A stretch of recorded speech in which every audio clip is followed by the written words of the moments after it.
वो हमें डेवलप करनी चाहिए। तो हम सब स्टूडेंट्स हैं और स्टूडेंट अभी जितने बैठे हैं शायद सब सरकारी भर्तियों की ही तैयारियां कर रहे हैं। तो सरकारी भर्ती की तैयारी और जिंदगी में कोई भी तैयारी हर कोई कर रहा है। अगर आप नौकरी की तैयारी कर रहे हैं तो ये इनमें से कोई शादी की तैयारी कर रहा है, नौकरी लग जाएगी तो आप भी शादी की तैयारी करोगे, शादी हो जाएगी तो बच्चों की तैयारी करोगे, बच्चों की तैयारी हो जाएगी फिर बच्चों की तैयारी करवाओगे, फिर बच्चों की शादी की तैयारी करोगे, फिर बच्चों के बच्चे होने की तैयारी करोगे। पर फायदा यह है कि उन सारी तैयारियों में आपको सहयोग मिलता है। शादी की तैयारी करनी है तो माँ बाप का सहयोग मिलेगा। वैसे आजकल आप सब अपने आप में हुनर रखते हैं तो माँ बाप का लोड थोड़ा कम होते जा रहा है, बट फिर भी माँ बाप की हेल्प मिलेगी। जब बच्चों की तैयारी करोगे तो धर्म पत्नी की हेल्प मिलेगी, उसके बिना नहीं हो पाएगा। तो वैसे ही उन सारी तैयारियों में लोगों का हेल्प मिलता है।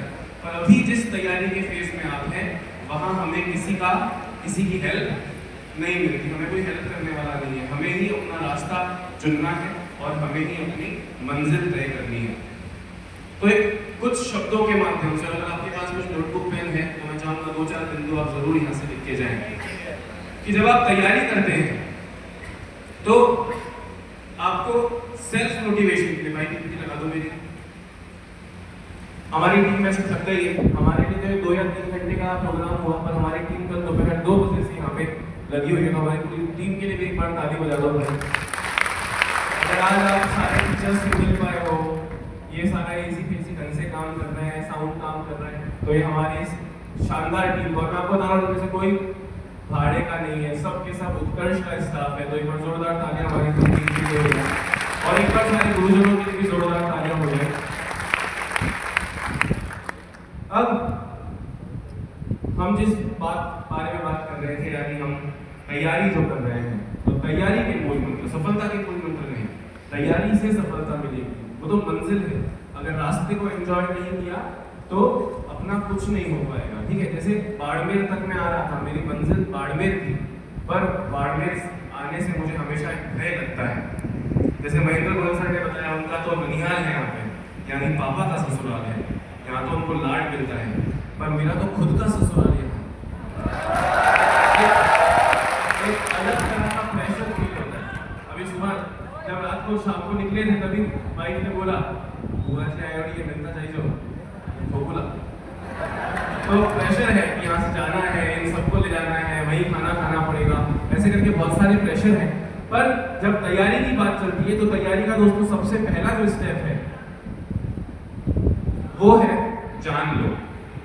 अब किसी की जान लेने की बात नहीं चल रही है, जान ले कि हमें करना क्या है और क्यों करना है। जैसे छोटा सा उदाहरण देता हूँ, निर्मल गहलोत सर उत्कर्ष के संस्थापक हैं, बड़े समाज सेवी हैं और समाज सेवा के साथ साथ भारतीय संस्कृति को जिंदा रखने के लिए भी समय समय पर वो बहुत काम करते रहते हैं। जिसमें से एक है पिछले 3-4 साल से लगातार कर रहे हैं रामलीला का आयोजन जोधपुर में बड़े लेवल पे हो रहा है, सुना होगा आप लोगों ने भी, है ना, जो अपने नवरात्रि होते हैं दिवाली से पहले वाले उसमें। तो उसमें क्या हुआ कि पहला दिन था और पहले दिन आपको पता है चीफ गेस्ट वगैरह आते हैं, नेता आते हैं, सांसद आते हैं, कभी कभी चीफ मिनिस्टर जैसे लेवल के लोग, कलेक्टर, बड़े अधिकारी, चीफ गेस्ट आते हैं। और चीफ गेस्ट आते हैं अंतिम, तो मतलब मोस्टली लास्ट के टाइम पे जब रावण का वध नजदीक होता है, ताकि तब वो आके फोटो खिंचवा ले और चले जाए। तो सब पूरा युद्ध खत्म होने वाला था और उस दिन की रामलीला अपने अंतिम चरण पे थी कि बस अब रावण का वध बचा है। 3-4 लास्ट के बाण जो है वो राम जी मारेंगे और रावण चौथे बाण में ध्वस्त हो जाएगा। एक एक करके बाण मारेंगे तो रावण और राम जी में थोड़ा डिस्टेंस होगा जितना आपने और मेरे इस फर्स्ट बेंच पे बैठे बच्चों में। तो उधर से राम जी ने जोर से आवाज लगाई, रावण सावधान, अग्नि बाण आ रहा है। तो अग्नि बाण का असर रावण पे नहीं हुआ करके हंसा। तो ठीक है, उस पे वो बाण पे तो उसको असर नहीं होगा।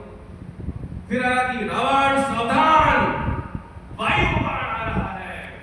तो रावण को लगा, फिर रावण अब रावण की मृत्यु का क्षण आ चुका था, ब्रह्मास्त्र से वो मरेंगे, ब्रह्म बाण से वो मरेंगे।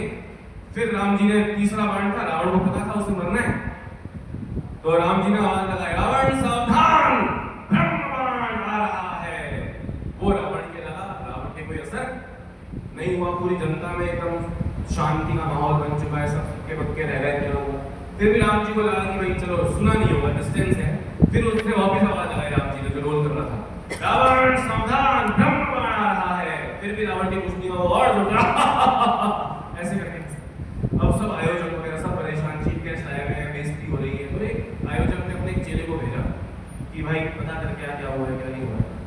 तो वो गया, अरे रावण मरता क्यों नहीं है तू, 2 बार ब्रह्मास्त्र चल चुका, मरता क्यों नहीं है?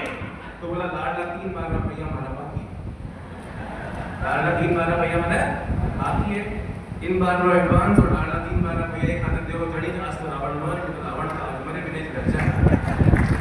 तो बोले ठीक है। वो चेला वापस आयोजक के पास आया, उसको सारी कहानी सुनाई। तो वो आयोजक राम जी जो रोल कर रहे थे उनके पास आया, उसके तीर के आगे ऐसे 500 के 10-20 नोट जितना भी हिसाब था मतलब उतने नोट लगा दिए और राम जी को बोला अब तू ब्रह्म बाण चला, अब रावण का बढ़ना तय। तो राम जी भी थोड़े चंचल बन के थे, दोनों आवाज लगा, रावण सावधान रोकड़ बाण आ रहा है।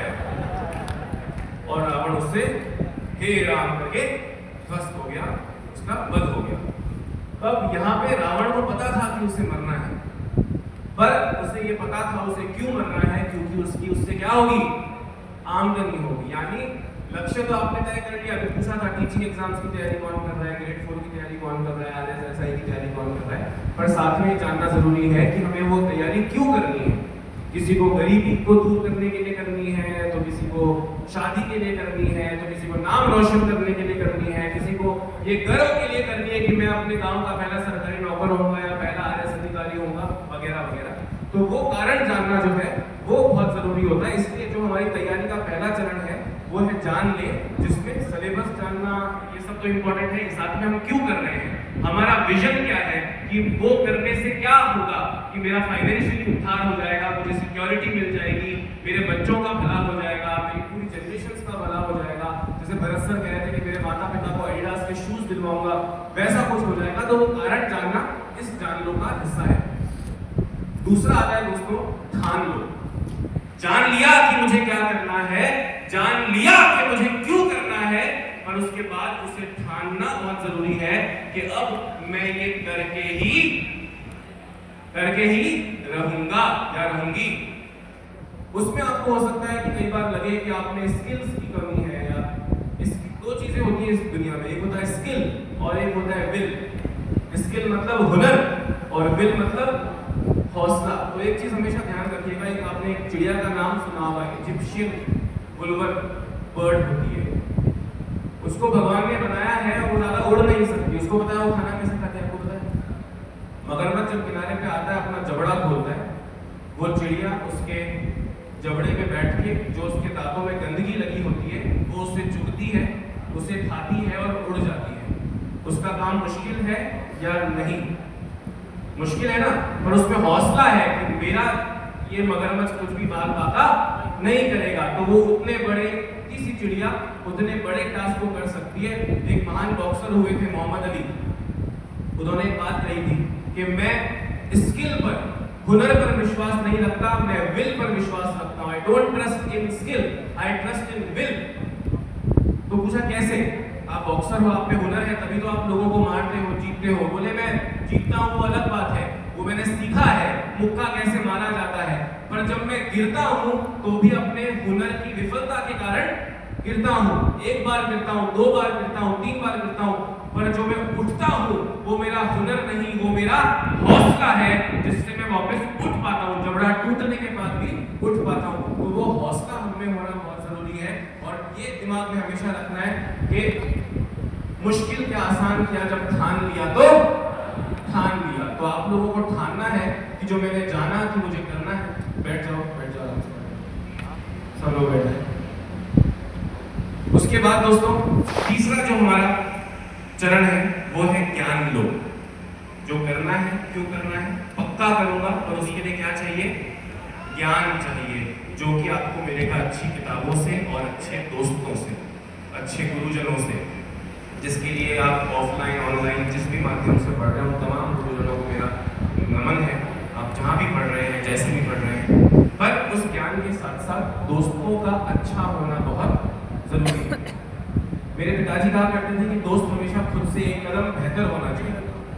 किसी किसी भी एक चीज में अगर आपको शैतानी भी करनी है तो वो शैतानी में भी आपसे बेहतर होना चाहिए। थोड़ी देर में कोई क्योंकि जो चूतिया कर रहा है तो ये कोई शैतानी दो बड़ी शैतानी होनी चाहिए, बड़ी आग लगा दो, लगा दो, आग लगा दो। शैतानी भी करो तो बढ़िया करो, खाना खाओ तो बढ़िया खाओ, मस्ती करो तो बढ़िया करो, पढ़ाई करो तो फिर और बढ़िया करो। तो आपका दोस्त जो है वो आपका साथी है, आपको उस पर ध्यान रखना चाहिए। मेरे बचपन में 1 से 5वीं तक मैं हिंदी मीडियम में पढ़ा, उसके बाद पता नहीं पिताजी को किसने ज्ञान दिया कि इंग्लिश मीडियम ही भविष्य है। तो मुझे एक सेंट एंथनीज स्कूल थी जोधपुर में भी है, उसमें मेरा एडमिशन करवाया। और वो मिशनरी स्कूल थी, कॉन्वेंट स्कूल होती है क्रिश्चियंस की, वैसी स्कूल थी। अब मैं वहाँ जाके अपने आप को बहुत बेकार सा महसूस कर रहा था। मैंने कहा इंग्लिश सीखनी पड़ेगी। वहाँ पे एक लड़के yes ma'am the answer is this and this will happen like this and this this. मैंने कहा थोड़ा धीरे धीरे सब ऊपर से जा रहा है। मैंने कहा इंग्लिश सीखनी पड़ेगी। तो खुद से बेहतर एक बार क्रिश्चियन लड़का था जोसेफ नाम का, उसको मैंने सोचा इस पर अटैक करूंगा, इसको दोस्त बनाऊंगा। पर जो आपसे बेहतर है ना उसको भी प्राप्त करना बहुत मुश्किल है, उसको भी तो खुद से बेहतर ही चाहिए। तो मैंने कहा इसकी नस ढूंढनी पड़ेगी कि किस चीज से इम्प्रेस हो सकता है। तो मैं उस स्कूल में नया था, थोड़े दिन पता चला कि वो गिटार बजाता है। क्या बजाता है? गिटार। मैंने कहा मजा आएगा। मैंने कहा जोसेफ लगा दिया, दूरी इंग्लिश बोला, you play guitar I play drum. मैं तबला अच्छा बजाता हूँ। तो मैंने उसको बोला गिटार तू गिटार बजाना, मैं ड्रम बजाऊंगा। बोला हाँ आई, बस यही चाहिए था। फिर रोज के घर जाना, उसकी मम्मी भी क्रिश्चियन, उसके पापा भी Christian. Yes mummy drink some black coffee, ये वो। हमारे गुरुजन आज भी ब्लैक कॉफी नहीं पीते और मैं बचपन से ब्लैक कॉफी पी रहा हूँ। किसके घर पे? किसके घर पे? जोसेफ के घर पे। तो आपकी जिंदगी में भी ऐसा एक जोसेफ होना बहुत जरूरी है जो आपको गंदी रील्स ना भेजे दिन भर। रील्स की समस्या है, रील्स कभी खत्म नहीं होती है ना। जो लगा दे तू जब लिपस्टिक पता नहीं क्या क्या चलता है, वो खत्म नहीं होती है। हमारे गुरुजनों से पूछो, एक दूसरे को कोई रील नहीं भेजते तो ये वाली की मेरी स्टोरी पे लगा देना। अच्छा सर कोई नहीं भेजता। अच्छा सर रील तो आप भी भेजते होंगे। सर मैं मोटिवेशन वाली भेजता हूं ऐसे। अच्छा सर मेरी बहुत सारी भेजते हैं, हाँ रेगुलर एक तो भेज देते हैं। और वैसे देखो डिजिटल और फिजिकल दो चीजें होती हैं। आपको बनना पड़ता है फिजिकल, मतलब थोड़ा फिजिकल और थोड़ा। आप देखो सारे टीचर्स इन पन्नों पे लिख के लाए थे कुछ चीज, सही बोल रहा हूँ कि नहीं? किसी ने मोबाइल पे नहीं लिखा था। तो जिंदगी में फिजिकल और डिजिटल का मध्यम मार्ग जो है वो अपनाना बहुत जरूरी होता है। और जो तैयारी का अंतिम चरण है दोस्तों, वो होता है तान लो। क्या कर लो?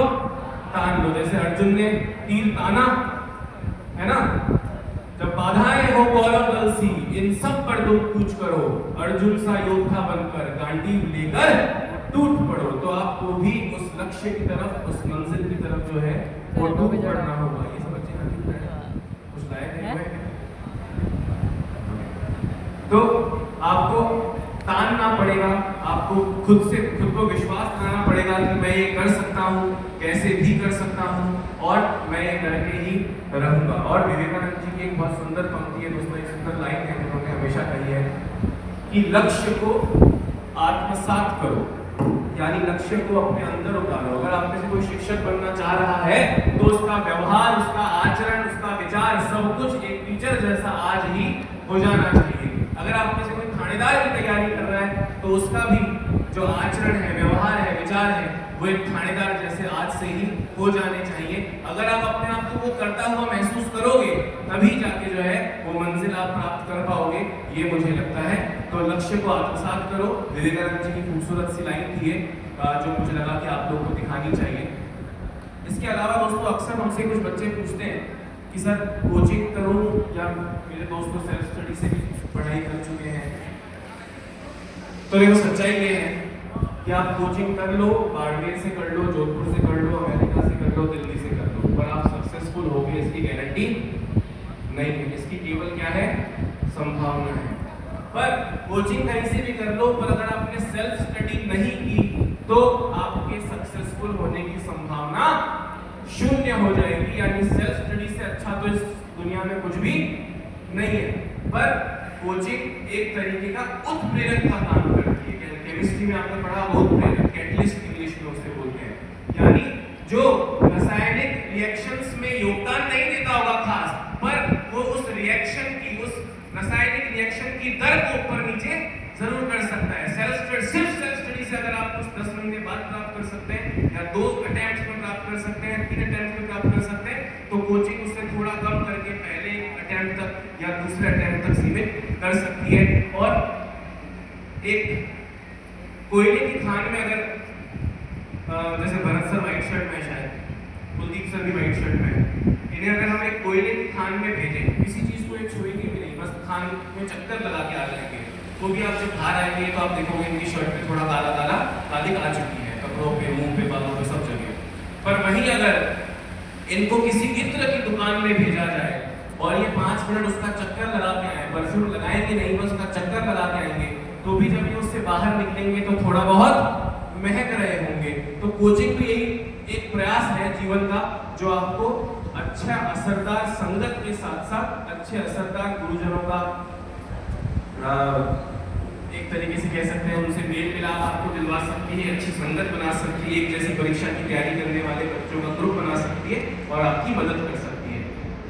और उसमें अगर बात करें कि सर कोचिंग और सेल्फ स्टडी का महत्व के बाद में डिजिटल और फिजिकल, तो मैंने आपसे अभी कहा कि दोनों का जो मिश्रण है, जिसे हम कहेंगे फिजिकल, वो फिजिकल आपको बनना पड़ेगा।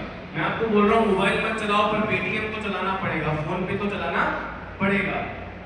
इंस्टाग्राम मत चलाओ, ये भी कोई नहीं कह रहा, चलाओ तो उतना चलाओ जितनी आवश्यकता है। जब पढ़ते पढ़ते बोर हो जाओ, अगर यहाँ बैठे बैठे आपके 3 घंटे में कांटे चुभे हैं, इसका मतलब हमारी सिटिंग कैपेसिटी नहीं है, तो उसको डेवलप करो।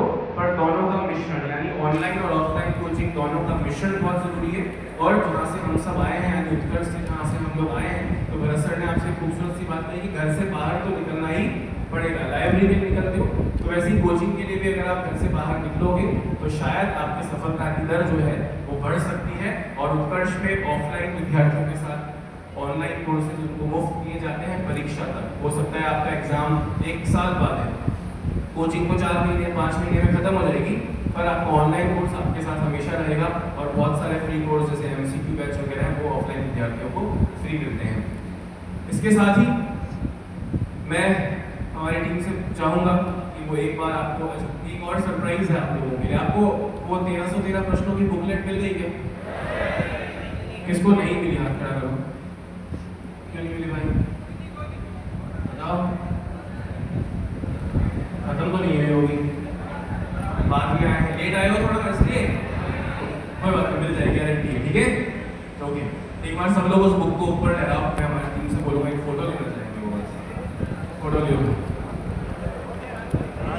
अरे कहीं तो कैमरा नहीं, ओरिजिनल कैमरा।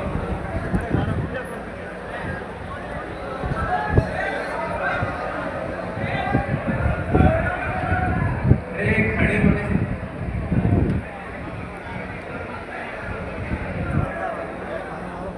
बढ़िया अच्छा। और इसके साथ में एक छोटा सा कूपन मिला होगा आप लोगों को, है ना? ये अच्छा, दूसरी चीज हो सकता है आप में से 50-100 बच्चे ऐसे हों जो कल को जोधपुर आए कभी, अगर आप नहीं आ रहे हैं तो ये आपके किसी मित्र के काम जरूर आ सकता है। मतलब इस पर आपका फोटो वोटो तो है नहीं, तो ये आप कार्ड को संभाल के रखिएगा। जब भी आपसे कोई कहे कि मैं जोधपुर जाना चाह रहा हूँ कि आप खुद आए, तो उनको जरूर दीजिएगा इस कार्ड, ठीक है? एक सरप्राइज और है कि कुछ बच्चों को 100% स्कॉलरशिप भी ऑफलाइन क्लासेस में हम लोग देने का प्लान कर रहे हैं। और उनको जो अभी इस सभागार में मौजूद हैं, बताओ किस किस को 100% स्कॉलरशिप चाहिए? Very good. तो एक छोटा सा QR कोड है, आप उसे स्कैन करना आता है ना QR कोड सबको?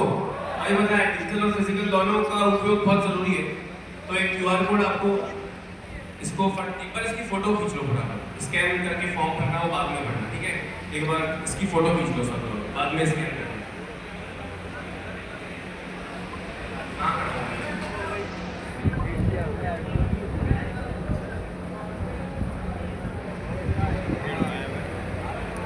ठीक है, इसको स्कैन करके छोटा सा फॉर्म भरना। आप में से कुछ लोगों को 100% स्कॉलरशिप तक प्राप्त होगी, जिसकी घोषणा YouTube चैनल पर नरेंद्र सर वाली क्लास में एक हफ्ते बाद उदयपुर में भी परसों अपना एक प्रोग्राम है, तो उसके बाद में उदयपुर और बाड़मेर की जो है लिस्ट वो आप लोगों को दी जाएगी। ठीक है भाई, तो एक बार जोरदार तालियां हो जाए हमारी टीम के लिए। और तुम्हारी कसम ये पहले से प्लान नहीं था, पर जिस तरह की गर्मजोशी आज बाड़मेर में देखी है, इतनी गर्मी होने के बाद भी, और सर बाड़मेर में गर्मी जोधपुर जैसी है, तो काफी अपना अपना लग रहा है।